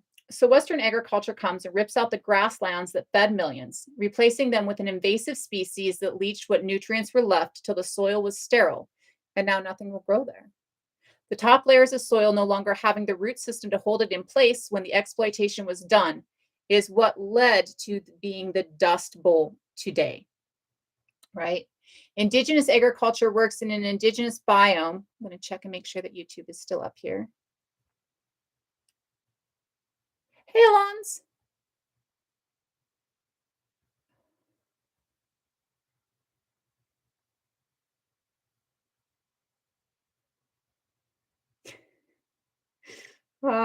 That's awesome. Okay, I wanted to make sure YouTube was still there. So Western agriculture comes and rips out the grassland. Okay, indigenous agriculture works in its indigenous biome because it guides, not controls. It is symbiotic, not exploitative. It is connected to the world around it and hears and understands the voice of the biome. Indigenous people, back to Erectus, have created language that expresses all elements of the biome in a way that where understanding is easy by the name. Got a fever? Take fever few. Pink eye? Eye bright.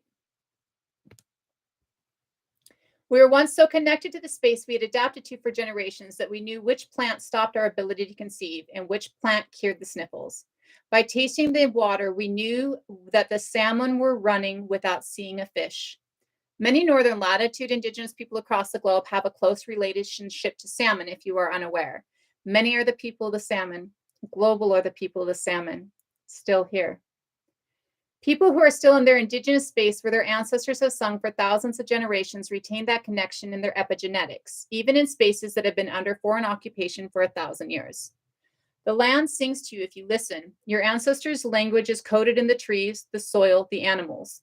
The lilt of your language copies the lilt of ancestral birdsong that still rings in the meadows today. Returning land to indigenous peoples' tending and governance in all spaces across the globe would end the food deserts that we are currently living in. Not only would the practice of maintaining an indigenous biome of plant life counteract the climate destruction we are currently facing, honorable harvest would eradicate man-made scarcity. When indigenous voices started being allowed space in Western science, we started making great strides forward in ecology. Indigenous science, having never been lost, gives a deeper understanding to a people who are having to recover knowledge that was stolen by a god. Often called permaculture, what it truly is indigenous agriculture. When we mix indigenous agriculture with modern technology, no longer a field led by 6 het white men, by the way, we can turn 80 million fed without lack into the 379 million the United States currently is fed without lack. Especially when we understand that the earth supports a vast amount of food growth currently, and that the lack we feel is because Western agriculture mixed with capitalism throws out perfectly good food because no one can afford to buy it. Concrete is not a good growing substance. AI just developed a living tree apartment building that grows around you. Living buildings are no longer a dream. There are 15 around the world that are fully qualified as living buildings, meaning they are regenerating nature. You can 3D print a hobbit hovel, a dome that is placed under soil, reducing your impact on growing space. Imagine walking your dog in the morning, and as you leave your front door and walk through your tended garden of an intentional neighborhood, you grab a couple of pieces of fruit from the trees lining your streets. Along the way, grabbing a couple of potatoes from the local patch, and your dog really likes that area. Your dog really likes that area anyways. The wild chickens that wander and tend nest in specific spots, and you know the best ones, and grab an egg near the corner. When you get home, you fry up the potatoes, crack the egg over it, a nice skillet to go with fresh fruit. Your food is fresh and local, and you are healthier because of it. Currently in the US, nothing is local or sustainable. We pay for it in intake of pesticides and preservatives. That is not to mention what a mononutrient diet does to the human body. If you walk in the kitchen, how many products do you have that are wheat or wheat byproduct? How many times have you gone a whole day and wheat is in everything you eat, or rice or corn, which are also used as a base product for many foods? This is legitimately half the health issues in our country today, from diabetes to gluten intolerance. Eating a local, sustainable, communal, honorable harvest not only ensures a return to the indigenous biome while removing food deserts and counteracting the man-made climate destruction, it also ensures better physical health. Absolutely. The next is water. First, I need to state a little known fact within the US and maybe around the globe. There are communities without access to water, entire communities within the United States. Two that I personally know of are the Warm Springs Reservation in Oregon and the Dene Reservation in Nevada. Both places are without access to water. This lack of access is due to either pipes having never been run to the reservation, or the pipes that were run are so old they have corroded clean through and no longer carry water. Most in the US should be aware of Flint's ongoing battle. I would say most of the world knows of it, so much so that I do not need to tell you what state Flint is in. The word itself has become synonymous with deadly water through purposeful intent by the government. I have not gone into conditions on reservations, concentration camps based on treaties written in bad faith, because that alone takes and deserves a book. I will simply state that many indigenous communities within the current US, conditions are worse than in any third world country. Sterile land is all that is left after 531 plus years of the twisting of treaties. When the government grabs land, they take only the best, leaving behind food deserts, replacing biome with governmental experimentation of chemicals and processed food as nutrition, leading to staggering amounts of diabetes and true starvation that one ignores by calling it fed.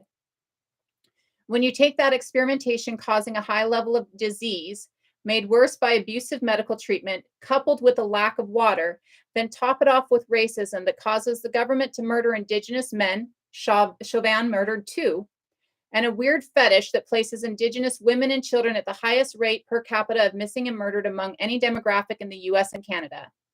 There should be UN panels and a war crimes trial, all ignored by the government.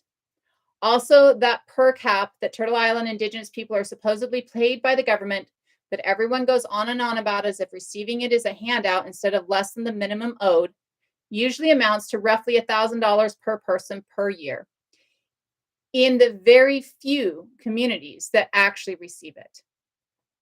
Like I said, a whole book unto itself. Land back being the first words and the last. Water is life. Water is life. Water is life.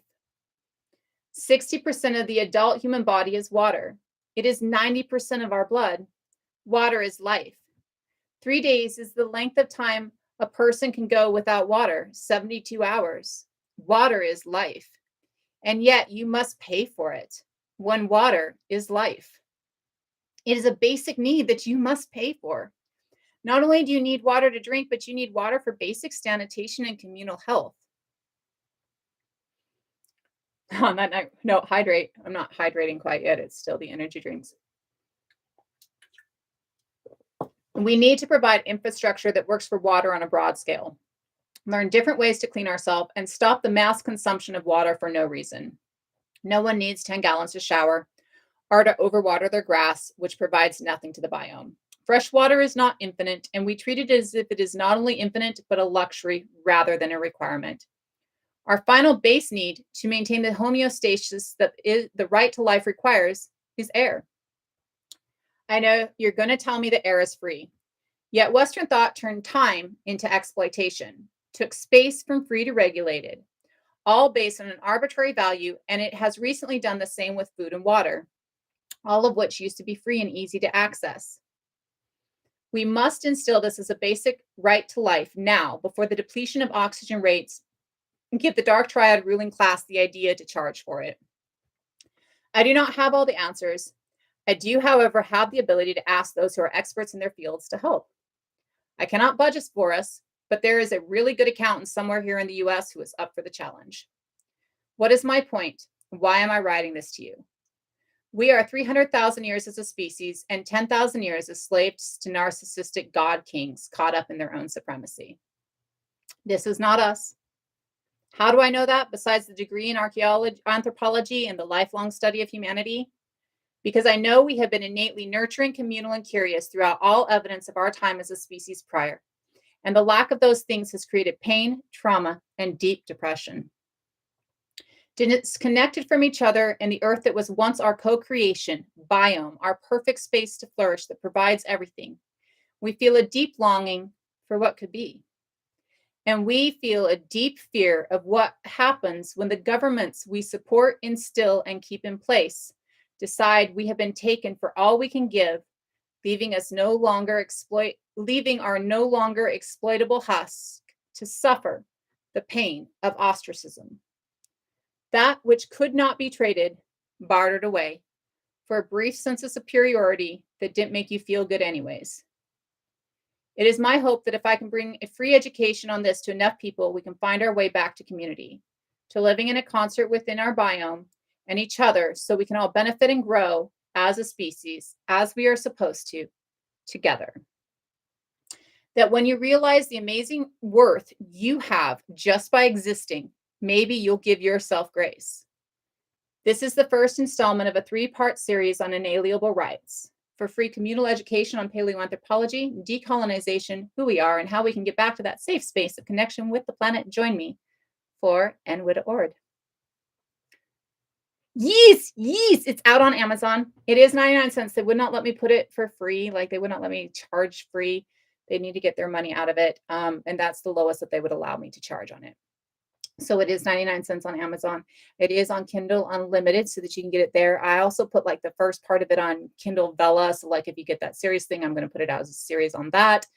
I'm going to do a video of it and put the video up on YouTube. If I can, I'm not going to get it in under 10 minutes. That just took us like 45 to read it, but I might try and do a series of 10-minute videos that I can put up here on TikTok as well. It is called Widda Ord, like my name, on a right to life. And so the link tree is down. I don't know what the fuck with the link tree. I am not able to really get into it anymore. So I'm transferring everything over. It is on the website though. It is under cool merch on the website. You can also find White Star's Pride Dragons on the website, and White Star does a lot of really cool merchandise. And you can also find the shop that I have put up because people were asking me for t-shirts and stuff. And so I did put up a shop with some of my little verbal monologues on them. That was my book. Yes. And Widda Ord is the new one on YouTube. That is just a transfer over to the new YouTube because I'm in the transfer over. It wants me to like get rid of all the other Widda Ord so I can make a just straight Widda Ord. That is also on the website. So if you're trying to find the new YouTube, it's the YouTube link on the Widda Ord site. Everything else should just be Widda Ord. If it's like on Amazon, there's spaces between the words, but like on here and like the website and stuff like that, there's no spaces. Like the website is just nwiddaord.com, no spaces, no periods. Thank you. Oh, cover. I have it here. Hold on a second. Let me see. I have a cover shot of it. Let me see. Can I replace? Nope. I think that. And you can screenshot that so you can get it if you like. Subtle Gong made that gorgeous little artwork on that QR code with my name around it.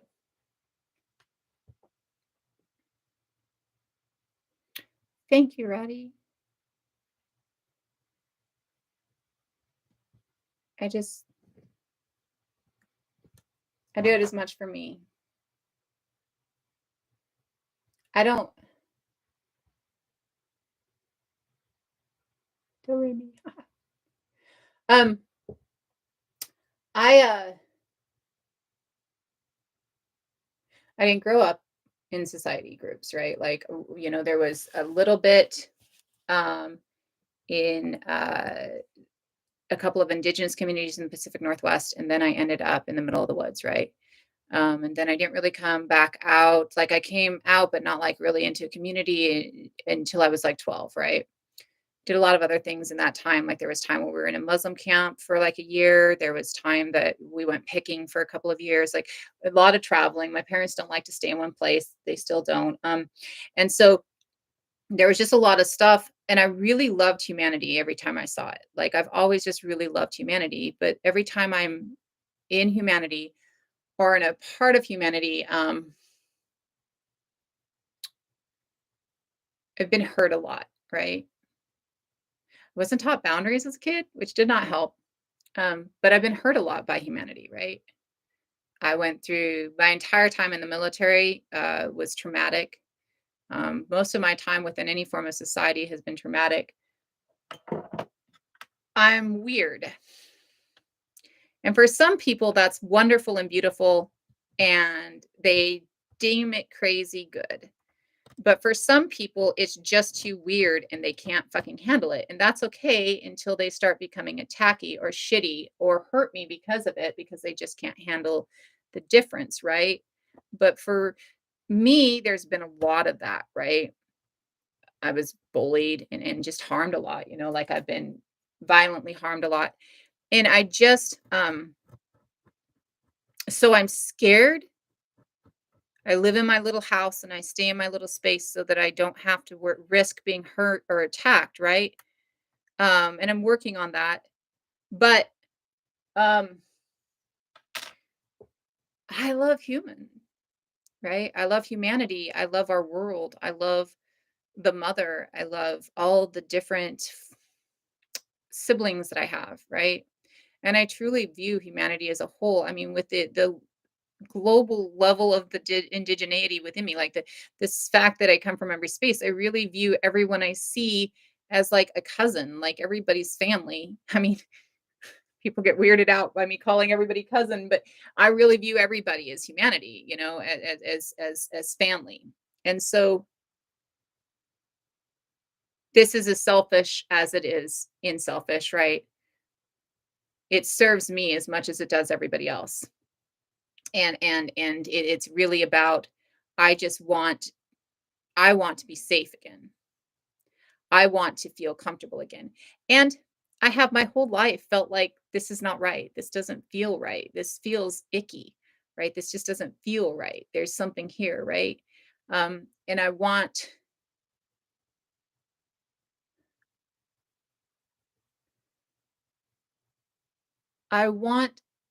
the people that I love to not feel that, right? And so I want all of us to not feel that. Yeah, right? And I want us all to feel this memory of something that I barely even am able to feel anymore, right? Like I have these flashes of these points of my childhood where I was completely and utterly connected around everything. And I have flashes in my adult life too, but for probably 2 decades, I've been like, I just need 3 days in the woods alone, nobody else, right? Um, and I haven't gotten to a space where I've been able to do that due to other reasons. But I Sleepy says that Kumri has a word that talks about the longing for the whales that could be, right? And that's one of their things is a closed practice because it's only for the Welsh to long for what whales could be, right? But for me, I have a longing for what humanity could be. I have a deep longing for who we could have been. That AI video that I had posted where somebody had done like an AI of what Turtle Island could have been if indigenous voices had been listening to, right? I have this deep longing for humanity, right? This deep longing for the connection that we had that we've lost because I remember how beautiful it was. And I feel that the best way to stop what all of us are feeling is to get back to that. So I don't want anybody to think that I am doing it completely for altruistic reasons, right? They're, I don't want to be seen as somebody. Oh, you're just a do-gooder, and that's not really what it is. It's really about my own sense of safety too, you know? It does. Well, but Rady, I think that so I do believe that change really starts with our young as well. That's huge. And we've seen that our young people, like our Zoomers, are leading the fight right now, right? Um, but I do believe that it has to come in us older people too, right? It is us older people that have to start changing that concept as long as it is us older people who are still in control of most of the world, right? Otherwise, we're waiting another 20 years. And incremental change is incremental. It's a cracker to a starving person. It doesn't do jack shit, right? So we have the need to kind of all of us take a look. We have the need to ensure that not just the future generations understand it. River? Okay. Thank you. I appreciate that. I saw that it came across somewhere said river something or another, but radical river. But I'm only seeing the ratty and it pops out like what the whole thing was. So I'll go with river and that's easy for me. I can do that. Sorry about that. But uh we need us all to like if we can all we have to as millennials and Gen X's to change it too, right? Like because if we wait for the young people to do it, it's just going to take too long. Just because even though they're trying to right now, it's still, they're just babies still. Well, and that's correct, Harris. These racist geriatrics don't want to let go of the government. So what we have to do is remove them, right? But again, for me, it's a reset. We need to reset. We can't just remove them and expect it to stay the same, to change, right? Same thing over and over again, expecting different results. Hey, Crescent.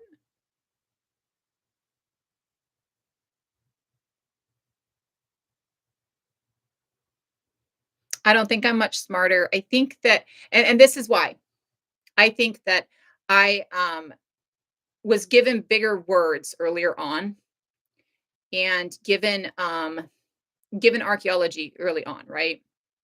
I think that we all have this. I get told this a lot, like and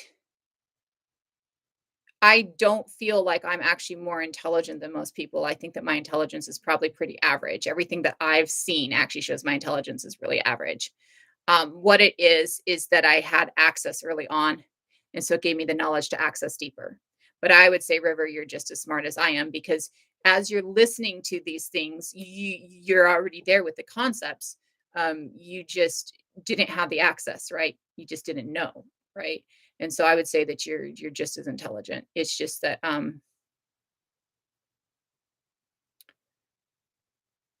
I was given a different path with my thought processes really early, with the thought process being archaeology and anthropology so early on, right?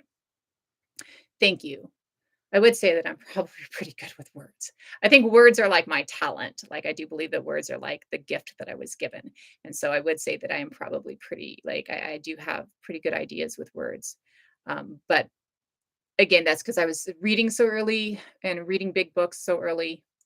I read Clan of the Cave Bear at 12. And I read it in 3 days. And it was like, I think Clan of the Cape Bear is like 1,000 pages. And I just devoured it. If it didn't have over 700 pages, I couldn't read it because it would take too little time. And I would sit down and just read from beginning to end. But I couldn't spell worth a shit until I was in my 30s.